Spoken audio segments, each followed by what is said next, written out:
ರಂಗಾಯಣ ಎನ್ನುವ ಕಾನ್ಸೆಪ್ಟು ಅದು B V ಕಾರಂತರು ನಮ್ಮಲ್ಲಿಗೆ ತಂದ ಒಂದು ಹೊಸ ರೆಪರ್ಟ್ರಿಯ ಪದ್ಧತಿಯ ಕ್ರಮ ಅದು. ನ್ಯಾಷನಲ್ ಸ್ಕೂಲ್ ಆಫ್ ಡ್ರಾಮಾದಲ್ಲಿ ಅಲ್ಲಿನ ರೆಪರ್ಟ್ರಿ ಇದೆ. ಹಾಗೆ ಮಧ್ಯಪ್ರದೇಶದಲ್ಲಿ ಭೋಪಾಲ್ ಭಾರತ್ ಭವನದಲ್ಲಿ ಅಲ್ಲಿ ರಂಗಮಂಡಲ ಅಂತ ಒಂದು ರೆಪರ್ಟ್ರಿ ಇದೆ. ಹಾಗೆ ಬೇರೆ ಬೇರೆ ಕಡೆಗಳಲ್ಲಿ ಕೆಲವು ಸರ್ಕಾರದ ನೆರವಿಂದ ನಡೆಯುವುದು, ಕೆಲವು ಸ್ವಾಯತ್ತ ಸ್ವತಂತ್ರ ಸಂಸ್ಥೆಗಳ ರೆಪರ್ಟ್ರಿಗಳೆಲ್ಲ ಇದ್ದಾವೆ. ರೆಪರ್ಟ್ರಿ ಈಗ ನೀನಾಸಂ ತಿರುಗಾಟ, ನೀನಾಸಂ ಅಂತ ಇದೆಯಲ್ಲ, ನೀನಾಸಂ ತಿರುಗಾಟ ಅಂತಿದೆ. ಹಾಗೆ ಕೋರಸ್ ರೆಪರ್ಟ್ರಿ ಅಂತ ಇದೆ, ರತನ್ ಶ್ಯಾಮ್ ಅವರದ್ದು. ಕನೈಲಾಲ್ ಅವರದ್ದು ರೆಪರ್ಟ್ರಿ, ಅವರದ್ದು ಒಂದು ರೆಪರ್ಟ್ರಿ ಇದೆ, ಕಲಾಕ್ಷೇತ್ರ ರೆಪರ್ಟ್ರಿ ಅಂತ ಇದೆ. ಹೀಗೆಲ್ಲ ಇದೆ ದೇಶದಲ್ಲಿ. ವಿ ವಿ ಕಾರಂತರು ನ್ಯಾಷನಲ್ ಸ್ಕೂಲ್ ಆಫ್ ಡ್ರಾಮಾದಲ್ಲಿ ಭೋಪಾಲ್ ರಂಗಮಂಡಲದಲ್ಲಿ ನಿರ್ದೇಶಕರಾಗಿ ಕೆಲಸ ಮಾಡ್ತಾರೆ. ಅವರು ನಂತರ 85ರ ನಂತರ ಅಲ್ಲೆಲ್ಲ ಬಿಟ್ಟು ಈಚೆಗೆ ಬಂದ ನಂತರ ಇಲ್ಲಿ ನಮ್ಮಲ್ಲಿ ಕರ್ನಾಟಕದಲ್ಲಿ ಅದೇ ಮಾದರಿ ಒಂದು ರೆಪರ್ಟ್ರಿಯನ್ನು ಪ್ರಾರಂಭಿಸೋಣ ಅಂತ ಆಲೋಚನೆ ಅವರಿಗೆ ಬಂತು. ಆಗಿನ ಸರ್ಕಾರ ಅವ್ರ ಜೊತೆಗೆ ಸ್ಪಂದಿಸಿತು. ಹಾಗೆ ಮೈಸೂರಿನಲ್ಲಿ ನಮ್ಮ ರೆಪರ್ಟ್ರಿ ರಂಗಾಯಣ ಎಂಬ ಹೆಸರಿನಲ್ಲಿ ಪ್ರಾರಂಭ ಆಯಿತು. ಬಿ ವಿ ಕಾರಂತರು ಅದರ ನೇತೃತ್ವ ವಹಿಸಿದ್ರು. ಅವರ ಮೊದಲ ನಿರ್ದೇಶಕರು, 2 ಬಾರಿ ಅವರು ನಿರ್ದೇಶಕರಾಗಿದ್ದರು. ಆಗ ಅದಕ್ಕೆ ನಾಟಕ ಕರ್ನಾಟಕ ರಂಗಾಯಣ ಅಂತ ಹೆಸರಿಟ್ಟಿದ್ರು. ಕಾಲಾಂತರದಲ್ಲಿ ಆ ನಾಟಕ ಕರ್ನಾಟಕ ಪದವನ್ನು ತೆಗೆದರು. ಬರೀ ರಂಗಾಯಣ ಮೈಸೂರು ಅಂತ ಉಳಿದಿದೆ. ಈಗ ಅದು ಯಾವಾಗ ತೆಗೆದ್ರು ನಂಗೆ ನೆನಪಿಲ್ಲ. ರಂಗಾಯಣ ರೆಪರ್ಟ್ರಿ ಅನ್ನೋದು ಅದು ಆಧುನಿಕ ನಾಟಕಗಳು, ಆಧುನಿಕ ರಂಗಭೂಮಿ, ಆಧುನಿಕ ನಾಟಕಗಳಿಗೆ ಪ್ರೋತ್ಸಾಹ ಕೊಡ್ಲಿಕ್ಕಾಗಿ ಆದ ರೆಪರ್ಟ್ರಿ. ರೆಪರ್ಟ್ರಿ ಅಂದ್ರೆ ಹಾಗೆ, ಈಗ ಎಷ್ಟೋ ಕಡೆಗಳಲ್ಲಿ ವೃತ್ತಿ ರಂಗಭೂಮಿ ಇದೆ. ನಮ್ಮ ಯಕ್ಷಗಾನ ಮೇಳಗಳಿದ್ದಾವಲ್ಲ, ಯಕ್ಷಗಾನ ಮೇಳಗಳು ವೃತ್ತಿ ರಂಗಭೂಮಿಗಳು ಒಂದರ್ಥದಲ್ಲಿ ರೆಪರ್ಟ್ರಿಗಳೇ ಅವು. ಆದರೆ ಆಧುನಿಕ ನಾಟಕಕ್ಕೆ ಆ ಬಗೆಯ ಒಂದು ಹಿನ್ನೆಲೆ ಇರುವುದಿಲ್ಲ. ಅದಕ್ಕೋಸ್ಕರ ಇದು ಜಗತ್ತಿನಾದ್ಯಂತ ಅಂತಹದ್ದಿದೆ. ಅದು ಸರ್ಕಾರದ ನೆರವಿನಿಂದ ನಡೆಯುವಂತಹ ರಂಗಭೂಮಿ ಚಟುವಟಿಕೆ ಮಾಡುವಂತಹ, ಅಂದರೆ ರಂಗ ತಂಡ ಮಾಡಿ ನಾಟಕಗಳನ್ನು ಮಾಡಿಕೊಂಡು ಪ್ರದರ್ಶನ ಕೊಡಬೇಕು. ಆ ರೀತಿಯ ಯೋಜನೆಗೆ ರೆಪರ್ಟ್ರಿ ಅಂತ ಕರೀತಾರೆ. ನಮ್ಮಲ್ಲಿ ಅದಕ್ಕೆ ರಂಗಾಯಣ ಅಂತ ಹೆಸರಿಟ್ಟಿದ್ದಾರೆ. ಅದು ಈಗ ವೃತ್ತಿ ರಂಗಭೂಮಿ ಇದೆಯಲ್ಲ, ವೃತ್ತಿ ರಂಗಭೂಮಿಯ ವೃತ್ತಿಪರತೆ, ಹವ್ಯಾಸ ರಂಗಭೂಮಿಯಲ್ಲಿರುವ ಬದ್ಧತೆ ಮತ್ತು ತಾತ್ವಿಕತೆ, ಇದನ್ನು ಒಳಗೊಂಡು ಪ್ರಯೋಗಶೀಲವಾದಂತಹ ಅತ್ಯುತ್ತಮವಾದಂತಹ ನಾಟಕಗಳನ್ನು ಮಾಡಿ ಜನರಿಗೆ ಕೊಂಡೊಯ್ಯುವುದು, ಜನರಿಗೆ ಮುಟ್ಟಿಸುವುದು, ಇದು ರೆಪರ್ಟ್ರಿಗಳು ಅಥವಾ ರಂಗಾಯಣಗಳು ಮಾಡಬೇಕಾದಂತಹ ಕೆಲಸ. ಅದು ಕಾರಂತರು ಇಲ್ಲಿ ಪ್ರಾರಂಭಿಸಿದ್ರು. 89ರಲ್ಲಿ ಪ್ರಾರಂಭ ಆಯ್ತದು. ಪ್ರಾರಂಭ ಆದ ನಂತರ ರೆಪರ್ಟ್ರಿಗಳು ಹೇಗೆ ಕೆಲಸ ಮಾಡಬೇಕು ಅನ್ನೋದ್ರ ಬಗ್ಗೆ ಒಂದು ಆಡಳಿತ ಮತ್ತೆ ಅದರ ಬೋರ್ಡ್ ಆಫ್ ಸ್ಟಡೀಸ್ ಇರ್ತದಲ್ಲ, ಆ ರೀತಿಯ ಒಂದು ಬಾಡಿ ಬೇಕು ಅಂತ ಆವಾಗಲೇ ಅದಕ್ಕೆ ಒಂದು ರಂಗ ಸಮಾಜ ಎನ್ನುವ ಒಂದು ಬೋರ್ಡ್ ಮಾಡಿದ್ರು. ಅದು ಮೈಸೂರು ಇದರಲ್ಲಿ ಇದೆ, NSTಗೂ ಇದೆ, ಅಥವಾ ರಂಗಮಂಡಲಕ್ಕೂ ಆ ರೀತಿಯದ್ದಿದೆ. ಅಂದರೆ ಈ ರಂಗಾಯಣ ರೆಪರ್ಟ್ರಿ ಯಾವ ರೀತಿಯಲ್ಲಿ ಕೆಲಸ ಮಾಡಬೇಕು, ಅದರ ಧ್ಯೇಯೋದ್ದೇಶಗಳು ಏನು ಮಾಡಬೇಕು, ಅದರ ನಿರ್ದೇಶಕರ ಆಯ್ಕೆ ಹೇಗೆ ಮಾಡಬೇಕು, ಏನು ಮಾಡಬೇಕು ಅಂತೆಲ್ಲ ತೀರ್ಮಾನ ಮಾಡಿ ಸರ್ಕಾರಕ್ಕೆ ಅದನ್ನು ಪ್ರಸ್ತಾವನೆ ಸಲ್ಲಿಸಿ ಸರ್ಕಾರ ಅದನ್ನು ಜಾರಿ ತರ್ತದೆ ನಂತರ. ಆ ರೀತಿಯ ಒಂದು ಬಾಡಿಯಲ್ಲಿ ಅಂತಹ ಒಂದು ಬೋರ್ಡ್, ಅದು ರಂಗ ಸಮಾಜ. ಅಂದರೆ ರಂಗ ಸಮಾಜದಲ್ಲಿ ಈ ಆ ನಾಡಿನ ಬೇರೆ ಬೇರೆ ನೆಲೆಯಿಂದ ಬಂದಂತಹ ವಿದ್ವಾಂಸರು, ವಿಮರ್ಶಕರು, ಸಾಹಿತಿಗಳು, ಕಲಾವಿದರು, ಯಕ್ಷಗಾನದವರು ಕೂಡ ಇದ್ದಾರೆ, ಎಲ್ಲ ಇರ್ತಾರೆ. ಅಂಥವ್ರು ಇರುವಂತಹ ಒಂದು ಬಾಡಿ. ಅದರಲ್ಲಿ ಮತ್ತೆ ಕನ್ನಡ ಮತ್ತು ಸಂಸ್ಕೃತಿ ಇಲಾಖೆಯ ನಿರ್ದೇಶಕರು, ಅದರ ಕಾರ್ಯದರ್ಶಿಗಳು, ಅದರ ಜಂಟಿ ನಿರ್ದೇಶಕರು ಕೂಡ ಅದರ ಪದನಿಮಿತ್ತ ಸದಸ್ಯರಾಗಿರ್ತಾರೆ. ಇನ್ನು ಬೇರೆ 10-12 ಮಂದಿ ಬೇರೆ ಸದಸ್ಯರಿರ್ತಾರೆ. ಕನ್ನಡ ಮತ್ತು ಸಂಸ್ಕೃತಿ ಇಲಾಖೆ ಸಚಿವರು ಅದರ ಅಧ್ಯಕ್ಷರಾಗಿರ್ತಾರೆ ಯಾವತ್ ಕಾಲಕ್ಕೆ. ಅದು ರಂಗ ಸಮಾಜ. ರಂಗಾಯಣ ಏನು ಮಾಡಬೇಕು ಎನ್ನುವುದ್ರ ಕುರಿತು ರಂಗ ಸಮಾಜ ಹೇಳ್ತಾರೆ. ಅದನ್ನು ಹೇಳಿದ್ದನ್ನ ಸರ್ಕಾರಕ್ಕೆ ಅವರು ಪ್ರಸ್ತಾವನೆ ಸಲ್ಲಿಸ್ತಾರೆ. ಅದರ ರಂಗ ಸಮಾಜದ ಸೆಕ್ರೆಟರಿ ಯಾರಿರ್ತಾರೆ ಕೇಳಿದ್ರೆ ಜಂಟಿ ನಿರ್ದೇಶಕರು ಒಬ್ರು ಇರ್ತಾರೆ, ಅವರೇ ಸೆಕ್ರೆಟರಿ. ಅವ್ರ ಮೂಲಕ ರಂಗ ಸಮಾಜ ಸರ್ಕಾರಕ್ಕೆ ತನ್ನ ತೀರ್ಮಾನದ ಪ್ರಸ್ತಾವನೆಯನ್ನು ಸಲ್ಲಿಸ್ತದೆ. ಸರ್ಕಾರ ಅದನ್ನ ಒಪ್ಪಿ ಆದೇಶ ಹೊರಡಿಸಿ ಜಾರಿಗೆ ತರ್ತದೆ. ಹಾಗೆ ಕ್ರಮ. ಹಾಗೆ ರಂಗಾಯಣಗಳೆಲ್ಲ ಕೆಲಸ ಮಾಡೋದು. ಬಿ ವಿ ಕಾರಂತರು ರಂಗಾಯಣವನ್ನ ಮೈಸೂರಿನಲ್ಲಿ ರಂಗಾಯಣವನ್ನು ಸ್ಥಾಪಿಸಿದಾಗ ನಾ ಹೇಳಿದ್ನಲ್ಲ, ಇದು ಕರ್ನಾಟಕವನ್ನು ಒಳಗೊಂಡದ್ದು ನಾಟಕ ಕರ್ನಾಟಕ ರಂಗಾಯಣ ಅಂತ ಹೆಸರಿಟ್ಟಿದ್ರು ಮೊದಲು. ಆಗ ಬಿ ವಿ ಕಾರಂತರಿಗೆ ಏನು ಅನಿಸ್ತು ಅಂದ್ರೆ, ಕಾರಂತರು ದೊಡ್ಡ ವಿಷನರಿ ಅವರು. ಅವರಿಗೆ ಕರ್ನಾಟಕ ತುಂಬಾ ವಿಸ್ತಾರವಾದ ರಾಜ್ಯ, ಇದರ ಸಾಂಸ್ಕೃತಿಕ ವೈವಿಧ್ಯ ತುಂಬಾ ವಿಶಾಲವಾದದ್ದು. ಆದ್ರಿಂದ ಕರ್ನಾಟಕದ ಎಲ್ಲ ಬಗೆಯ ಸಾಂಸ್ಕೃತಿಕ ವೈವಿಧ್ಯಗಳನ್ನು ಪ್ರತಿಬಿಂಬಿಸುವಂತಹ ಒಂದು 3-4 ರೆಪರ್ಟ್ರಿಗಳು, ರಂಗಾಯಣಗಳು ಬೇಕು ಕರ್ನಾಟಕಕ್ಕೆ ಅಂತ ಒಂದು ಪ್ರಸ್ತಾವನೆಯನ್ನು ಇಟ್ಟರು ಅವರು. ನಂತರ 93-94ರಲ್ಲಿ ಆದಂತಹ ರಂಗಾಯಣದ ರಂಗ ಸಮಾಜದ ಬೈಲಾದಲ್ಲಿ ಅದನ್ನು ಮಂಡಿಸಲಾಯಿತು. ಆ ಬೈಲಾದಲ್ಲಿ ಈ ಮೈಸೂರಿನ ರಂಗಾಯಣ ಮಾತ್ರ ಅಲ್ಲದೆ ಬಯಲುಸೀಮೆ ಭಾಗಕ್ಕೆ ಒಂದು ರಂಗಾಯಣ, ಹೈದರಾಬಾದ್ ಕರ್ನಾಟಕಕ್ಕೆ ರಂಗಾಯಣ, ಮಲೆನಾಡು ಸೀಮೆಗೆ ಒಂದು ರಂಗಾಯಣ, ಕರಾವಳಿ ರಂಗಾಯಣ ಅಂತ ಹೀಗೆ ಬೇರೆ ಬೇರೆ ಕಡೆಗಳಿಗೆ ರಂಗಾಯಣಗಳು ಬೇಕು ಅನ್ನುವ ಇದನ್ನ ಕಾರಂತರ ಆಶಯವನ್ನ ಬೈಲಾದಲ್ಲಿ ಮಂಡಿಸಲಾಯಿತು. ಬೈಲಾದಲ್ಲಿ ಪಾಸ್ ಮಾಡಿದ್ರು ಅದನ್ನು. ಆಗ ಇದಕ್ಕೆ ಕರಾವಳಿಗೆ ಅಂದ್ರೆ ಕರಾವಳಿ ಆಗ ಅವಿಭಜಿತ ದಕ್ಷಿಣ ಕನ್ನಡ ಮತ್ತು ಉತ್ತರ ಕನ್ನಡ ಇದು ಈ ಜಿಲ್ಲೆ ಸೇರಿ ಕರಾವಳಿಯ ಸಂಸ್ಕೃತಿಯೇ ಬೇರೆ ರೀತಿಯದ್ದಾದ್ರಿಂದ ಕರಾವಳಿಗೆ ಪ್ರತ್ಯೇಕ ಇರಲಿ ಅಂತ. ನಂತರ ಅದರ ಹಿಂದಿನ ಆಶಯ ಏನು ಕೇಳಿದ್ರೆ, ಆಯಾಯ ಪ್ರಾಂತದಲ್ಲಿರುವಂತಹ ಸಾಂಸ್ಕೃತಿಕ ವೈವಿಧ್ಯ, ಸಾಂಸ್ಕೃತಿಕ ಸಂಗತಿ ಬದುಕನ್ನ ಅದಕ್ಕೆ ಬೆಂಬಲ ಕೊಡಬೇಕಲ್ಲ, ಅದರಿಂದ ಸತ್ವವನ್ನು ಹೀರಿಕೊಂಡು ನಾವು ಆಧುನಿಕ ರಂಗಭೂಮಿಯನ್ನು ಕಟ್ಟಲಿಕ್ಕೆ ಆಗಬೇಕು ಅಂತ. ಅದು ಅದರ ಹಿಂದಿನ ಉದ್ದೇಶ. ಹಾಗೆ ಈ ಬೇರೆ ಬೇರೆ ರಂಗಾಯಣಗಳ ಕಲ್ಪನೆ ಬಂತು. ಅದು ಅದ ನಂತರ ಕೆಲವಾರು ವರ್ಷಗಳಲ್ಲಿ ಅಂದರೆ ಒಂದು 20 ವರ್ಷದ ಹಿಂದೆ ಧಾರವಾಡದಲ್ಲಿ ಒಂದು ರಂಗಾಯಣ ಆಯಿತು, ಕಲಬುರಗಿಯಲ್ಲಿ ಒಂದು ರಂಗಾಯಣ ಆಯಿತು, ಆಗ ಶಿವಮೊಗ್ಗದಲ್ಲಿ ಒಂದು ರಂಗಾಯಣ ಆಯಿತು. ಅದಾದ ನಂತರ ದಾವಣಗೆರೆಯಲ್ಲಿ ವೃತ್ತಿರಂಗಭೂಮಿಗೆ ಒಂದು ರಂಗಾಯಣ ಆಯಿತು. ವೃತ್ತಿರಂಗಭೂಮಿಯ ರಂಗಾಯಣದ ಮೊದಲ ಹೆಸರು ವೃತ್ತಿರಂಗಭೂಮಿಗಳ ಅಧ್ಯಯನ ಮತ್ತು ಸಂಶೋಧನಾ ಕೇಂದ್ರ ಅಂತ. ಅದು ನಂತರ ಅದನ್ನು ವೃತ್ತಿ ರಂಗಾಯಣ ಅಂತಲೇ ಕರೆದು.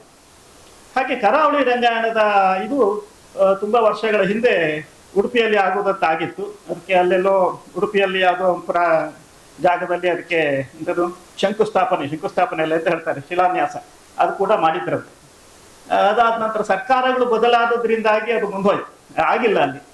ಅದಾದ ನಂತರ ಯಾವಾಗ ನಮ್ಮ ಮಾನ್ಯ ಶಾಸಕರಾದ ಸುನೀಲ್ ಕುಮಾರ್ ಅವರು ಬಿಜೆಪಿ ಸರ್ಕಾರ ಇರುವಾಗ ಇವರು ಕನ್ನಡ ಮತ್ತು ಸಂಸ್ಕೃತಿ ಇಲಾಖೆಯ ಸಚಿವರಾಗಿದ್ದರು. ಅವರು ಕಾರ್ಕಳದಲ್ಲಿ ತುಂಬಾ ಸಾಂಸ್ಕೃತಿಕವಾದ ಚಟುವಟಿಕೆಗಳನ್ನು ಮಾಡ್ತಾ ಇದ್ರು.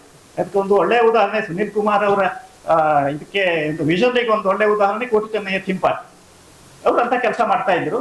ಅವರು ಈ ಕರಾವಳಿಯ ರಂಗಾಯಣವನ್ನ ಕಾರ್ಕಳದಲ್ಲಿ ಸ್ಥಾಪಿಸುವುದು ಅಂತ ತೀರ್ಮಾನ ಮಾಡಿದ್ರು.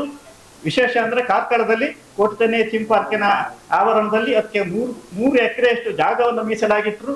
ಅದಾದ ನಂತರ ಅದಕ್ಕೆ ಒಂದು ಹೊಸ ರಂಗಮಂದಿರವನ್ನ ಸ್ಥಾಪನೆ ಮಾಡಲಿಕ್ಕೆ ಬೇಕಾದಂತಹ ಕೆಲಸವನ್ನ ಎತ್ತಿಕೊಂಡು ಶುರು ಮಾಡಿದ್ರು. ಆ ರಂಗಮಂದಿರ ಈಗ ಒಂದು ಹಂತದ ಕೆಲಸ ಆಗಿದೆ ನೋಡಿ. ಯಾವ ರಂಗಾಯಣಕ್ಕೂ ಸ್ವತಂತ್ರ ಜಾಗ ಇಲ್ಲ, ಸ್ವತಂತ್ರ ರಂಗಮಂದಿರ ಇಲ್ಲ, ಇಲ್ಲಿದೆ, ಆಯ್ತಾ.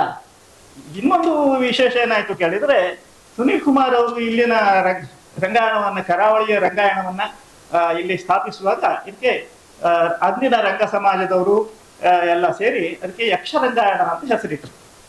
ಅವರು ಆ ಹೆಸರಿಡುವಾಗ ಏನು ಉದ್ದೇಶ ಇತ್ತು ಕೇಳಿದ್ರೆ, ನಮ್ಮ ಯಕ್ಷಗಾನ ಅನ್ನೋದು ಕರಾವಳಿ ಕರ್ನಾಟಕ ಮಾತ್ರ ಅಲ್ಲ, ಇಡೀ ಕರ್ನಾಟಕದ ಒಂದು ಸಾಂಸ್ಕೃತಿಕ ಉತ್ತುಂಗದ ಸಂಕೇತ, ಒಂದು ಸಾಂಸ್ಕೃತಿಕ ಅಸ್ಮಿತೆಯ ಸಂಕೇತ ಯಕ್ಷಗಾನ. ಅದರ ಹೆಸರಿರಲಿ, ಅದು ಚೆನ್ನಾಗಿರ್ತದೆ ಅನ್ನುವ ಕಾರಣಕ್ಕೆ ಯಕ್ಷರಂಗಾಯಣ ಅಂತ ಹೆಸರಿಟ್ಟರು.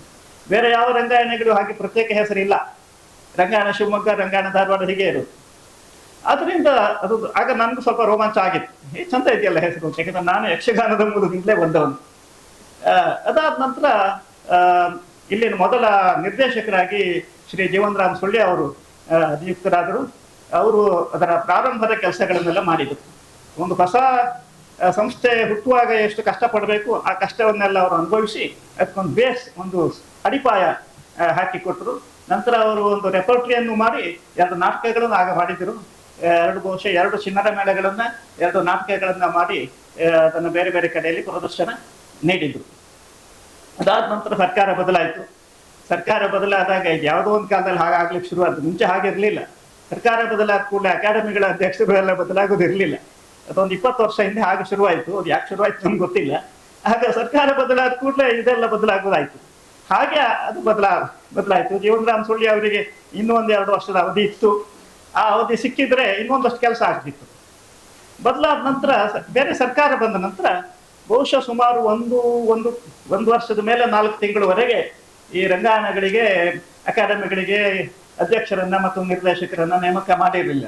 ನಂತರ ಅಕಾಡೆಮಿಗಳಿಗೆ ನೇಮಕ ಆದರು. ರಂಗ ಸಮಾಜ ಪುನಃ ಸಂಘಟಿತವಾಯಿತು. ನಂತರ ಅದಾದ ನಂತರ ರಂಗಾಯಣಗಳಿಗೆ ಹೊಸ ನಿರ್ದೇಶಕರನ್ನ ನೇಮಕ ಮಾಡಿದರು. ಹಾಗೆ ನೇಮಕ ಆದಾಗ ನನ್ನನ್ನು ಇಲ್ಲಿಗೆ ಹಾಕಿದರು. ಅಯಾಚಿತವಾಗಿ ನಾನು ಇಲ್ಲಿಗೆ ಬಂದೆ.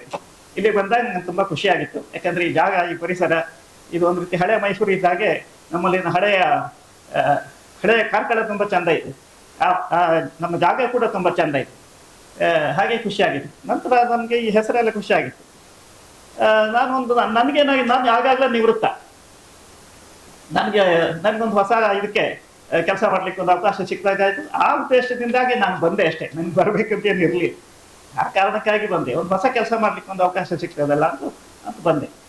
ಇಲ್ಲಿ ಬಂದ ನಂತರ ನಾನು ಮೊದಲ ಬಾರಿಗೆ ನಾನು ಇದನ್ನೆಲ್ಲ ಇಷ್ಟೆಲ್ಲ ಆಗ್ಲಿಕ್ಕೆ ಕಾರಣ, ಇಲ್ಲಿ ಬರ್ಲಿಕ್ಕೆ ಕಾರಣ ಶ್ರೀಯುತ ಸುನೀಲ್ ಕುಮಾರ್ ಅವರು. ಅದರಿಂದ ಅವರನ್ನು ಭೇಟಿಯಾಗಿ ಅವರು ಹೇಳಿದ್ರು, ಇದು ನನ್ನ ಕನಸು, ನೀವೇನಾದ್ರೂ ಮಾಡಿ ಅಂತೆಲ್ಲ ಹೇಳಿದ್ರು ನನಗೆ. ಅವರನ್ನು ಭೇಟಿಯಾಗಿ ಬಂದೆ. ಅದಾದ ನಂತರ ಇಲ್ಲಿ ಏನೂ ಇರಲಿಲ್ಲ, ಅಂದ್ರೆ ಹೊಸದಾಗಿ ಆದದ್ದಷ್ಟೇ ಅಲ್ವಾ, ಏನೂ ಇರಲಿಲ್ಲ. ರಂಗಮಂದಿರದ ಕೆಲಸ ಅವರನ್ನು ಭೇಟಿಯಾಗಿ ಅದು ಮತ್ತೆ ಚುರುಕಾಗುವ ಹಾಗೆ ಕೇಳಿಕೊಂಡೆ. ಅವರು ನಿರ್ಮಿತಿ ಅವರಿಗೆ ಹೇಳಿ ಅದು ಕೆಲಸ ಮುಂದುವರಿತದೆ. ಈಗ ರಂಗಮಂದಿರದ ಕೆಲಸ ಪೂರ್ತಿ ಆಗಿದೆ, ಇನ್ನು ಅದು 2ನೇ ಹಂತದ ಕೆಲಸ ಆಗ್ಲಿಕ್ಕಿದೆ. ನಂತರ ಸಣ್ಣ ಪುಟ್ಟ ಸಂಗತಿಗಳೆಲ್ಲ ಬೇಕಾಗಿತ್ತು ನಮಗೆ, ಅಲ್ಲಿ ಏನೂ ಇರಲಿಲ್ಲ. ಹಾಗಾಗಿ ಒಂದಷ್ಟು ಡಯಾಸ್ಗಳು, ಲೈಟಿಂಗ್ ಸಿಸ್ಟಮು, ಸೌಂಡ್ ಸಿಸ್ಟಮು, ಹೀಗಿಂದಲ್ಲ ಒಂದೊಂದೇ ಮ್ಯೂಸಿಕ್ ಇನ್ಸ್ಟ್ರೂಮೆಂಟ್ಸ್, ಹೀಗೆ ಒಂದೊಂದೇ ನಿಧಾನ ನಾವು ಸಂಪನ್ಮೂಲಗಳನ್ನ ಕ್ರೋಢೀಕರಿಸ್ಕೊಳ್ತಾ ಬಂತು.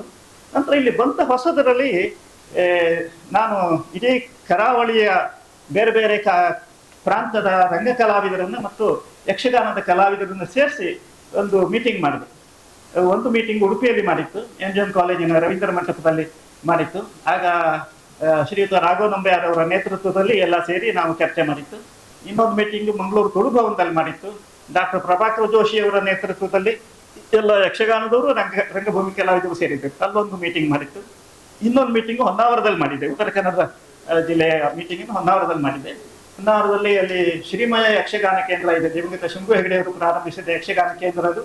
ಶಂಭು ಹೆಗಡೆ ಅವರ ಮಗ ಶಿವಾನಂದ ಹೆಗಡೆ ಅವರು ಅದನ್ನು ಚೆನ್ನಾಗಿ ಮುನ್ನಡೆಸ್ಕೊಂಡು ಹೋಗ್ತಾ ಇದ್ದಾರೆ. ಅವರ ನೇತೃತ್ವದಲ್ಲಿ ಎಲ್ಲೊಂದು ಮೀಟಿಂಗ್ ಮಾಡಿತು.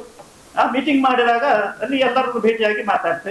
ನಂತರ ಇಲ್ಲಿ ಕಾರ್ಕಳದಲ್ಲಿ ಕೂಡ, ಇಲ್ಲಿ ಕಾರ್ಕಳದ ಹವ್ಯಾಸಿ ನಾಟಕದವರು, ತುಳು ನಾಟಕದ ತಂಡಗಳು, ಅವರ ಮುಖ್ಯಸ್ಥರನ್ನೆಲ್ಲ ಕರೆಸಿ ಕಾರ್ಕಳದಲ್ಲೇ ಒಂದು ಮೀಟಿಂಗ್ ಮಾಡಿದ್ದೆ. ಮೀಟಿಂಗ್ ಮಾಡಿ ನನಗೆ ನಾವು ಏನ್ ಮಾಡಬೇಕು, ನಿಮ್ಮ ಆಶಯಗಳೇನು, ರಂಗಾಯಣದ ಬಗ್ಗೆ ನಿಮ್ಮ ಅಭಿಪ್ರಾಯ ಏನು, ಆಶಯಗಳೇನು ಅಂತೆಲ್ಲ ಕೇಳ್ಕೊಂಡೆ. ಅಂದ್ರೆ ಸಲಹೆ ಸೂಚನೆಗಳನ್ನು ಕೇಳಿದೆ. ಎಲ್ಲಾ ಕಡೆಯಲ್ಲೂ ಯಕ್ಷರಂಗಾಯಣ ಯಾಕೆ ಅಂತ ಪ್ರಶ್ನೆ ಬಂತು. ಅಂದ್ರೆ ಯಕ್ಷಗಾನದವರಿಗೂ ಇದು ಗೊತ್ತಿಲ್ಲ, ನಾಟಕದವರಿಗೂ ಗೊತ್ತಿಲ್ಲ ಯಾಕೆ ಅಂತ. ನಂತರ ನನಗೆ ತಿಳಿದ ಮಟ್ಟಿನ ಒಂದು, ಅಂದ್ರೆ ಇದು ಯಕ್ಷಗಾನ ಎನ್ನುವುದು ನಮ್ಮ ಸಾಂಸ್ಕೃತಿಕ ಸಂಗತಿಗಳಲ್ಲಿ ಒಂದು ಉತ್ತುಂಗ ಸಂಸ್ಥೆ ಆದದ್ರಿಂದ, ಒಂದು ಸಂಘಟನೆ ಆದ್ರಿಂದ, ಒಂದು ಕಲೆ ಆದದ್ರಿಂದ ಆ ಹೆಸರನ್ನು ಇಟ್ಟಿರಬೇಕು. ನಂತರ ನಾವು ನಾಟಕ ಮಾಡೋರು ಯಾವಾಗಲೂ ಯಕ್ಷಗಾನವನ್ನ ಬಳಸ್ಕೊಂಡು ನಾಟಕ ಮಾಡೋದು ಎಲ್ಲ ಇದ್ದೇವೆ ಅಂತ ಈ ಅರ್ಥ ಕೊಟ್ಕೊಂಡು ಹೋದೆ. 2 ಕಡೆ ಮೀಟಿಂಗ್ ನಲ್ಲಿ ಹಿಂದಿನ ನಿರ್ದೇಶಕರಾಗಿದ್ದ ಜೀವನರಾಮ್ ಸೊಳ್ಳಿ ಅವರು ಬಂದಿದ್ರು, ಉಡುಪಿಯಲ್ಲಿ ಮತ್ತೆ ಮಂಗಳೂರಿನಲ್ಲಿ. ಅವರು ಕೂಡ ಮಾತಾಡಿದ್ರು, ಅದು ಯಕ್ಷಗಾನಕ್ಕೋ ಅಂತೆಲ್ಲ ಕೇಳಿದ್ರು. ಯಕ್ಷಗಾನಕ್ಕೆಲ್ಲ, ನಾಟಕಕ್ಕೆ, ಆಧುನಿಕ ರಂಗಭೂಮಿಗೆ ಅಂತ ಜೀವನರಾಮ್ ಅವರು ಹೇಳಿದ್ರು. ಮತ್ತೆ ನಾನು ನನಗೆ ತಿಳಿದ ಮಟ್ಟಿಗೆ ಹೇಳಿದೆ, ಮತ್ತೆ ನಿಮ್ಮ ಸಲಹೆಗಳನ್ನು ಹೇಳಿ ಅಂತ ಹೇಳಿದೆ. ಎಲ್ಲ ಕಡೆಯಲ್ಲೂ ಚರ್ಚೆ ಆಯ್ತು. ನಂತರ ತುಂಬಾ ಚರ್ಚೆ ಆರೋದೇ, ನನಗೆ ಅಲ್ಲಿ ತನಕ ಹೀಗೊಂದೊಂದು ಹೊಳದೇ ಇರಲಿಲ್ಲ, ಹೀಗೊಂದೊಂದು ಆಗ್ತದೆ ಅಂತ, ಚರ್ಚೆ ಬರ್ತದೆ ಅಂತ. ನಂತರ ಅದಾದ ನಂತರ ನಮ್ಮದೆಲ್ಲ ನೇಮಕ ಆಗಿ ಒಂದು 4 ತಿಂಗಳ ನಂತರ ನಮ್ಮನ್ನು ಕರೆಸಿ ಒಂದು ಮೀಟಿಂಗ್ ಮಾಡಿದ್ರು.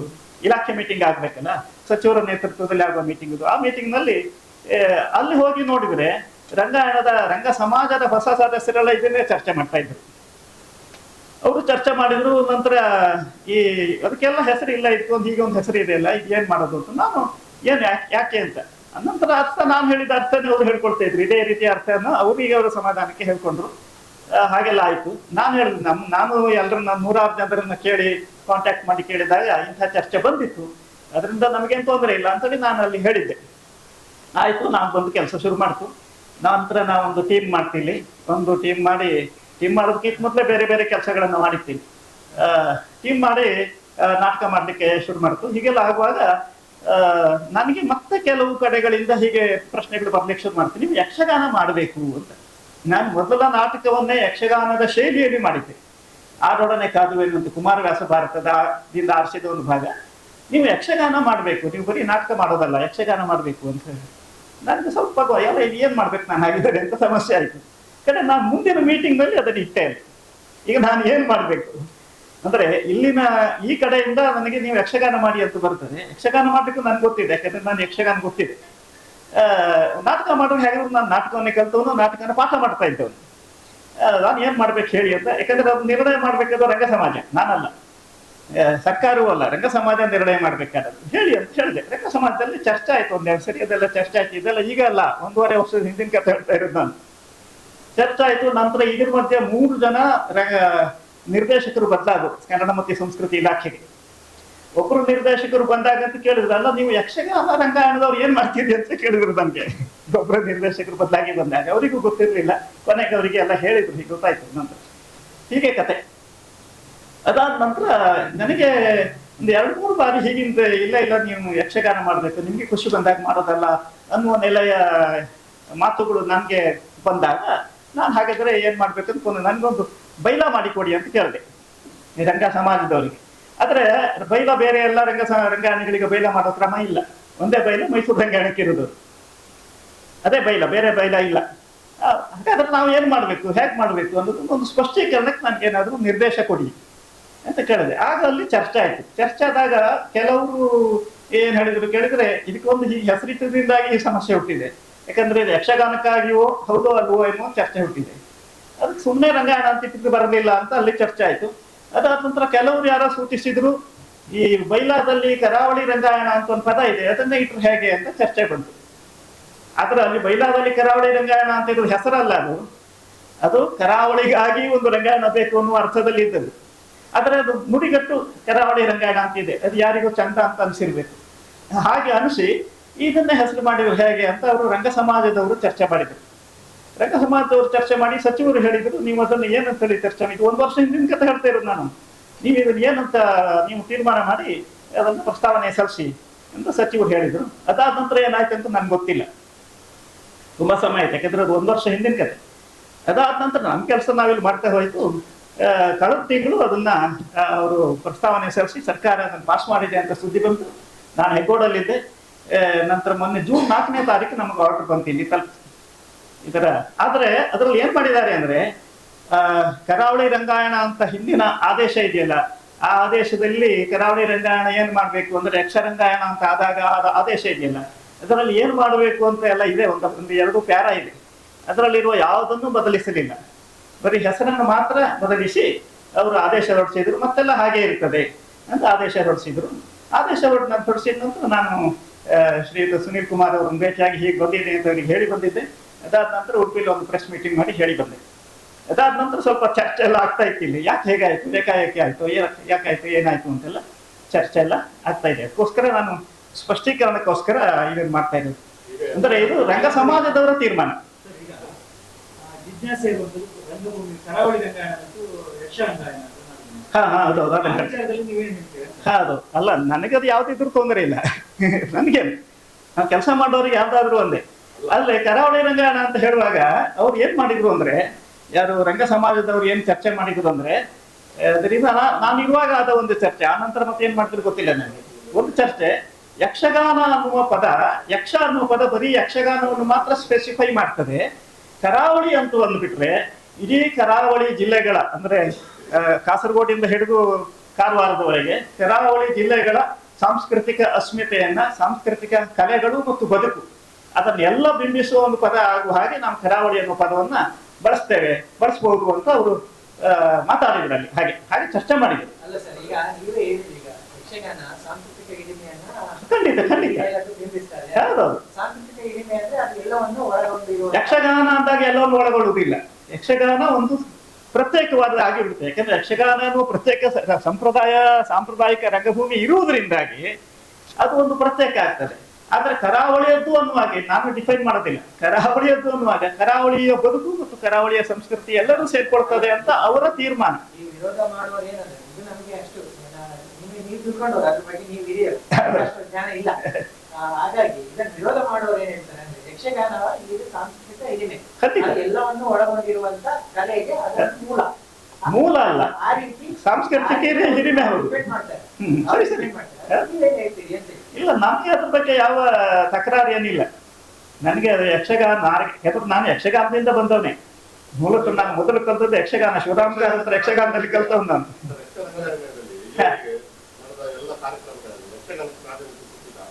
ಇಲ್ಲ ಇಲ್ಲ,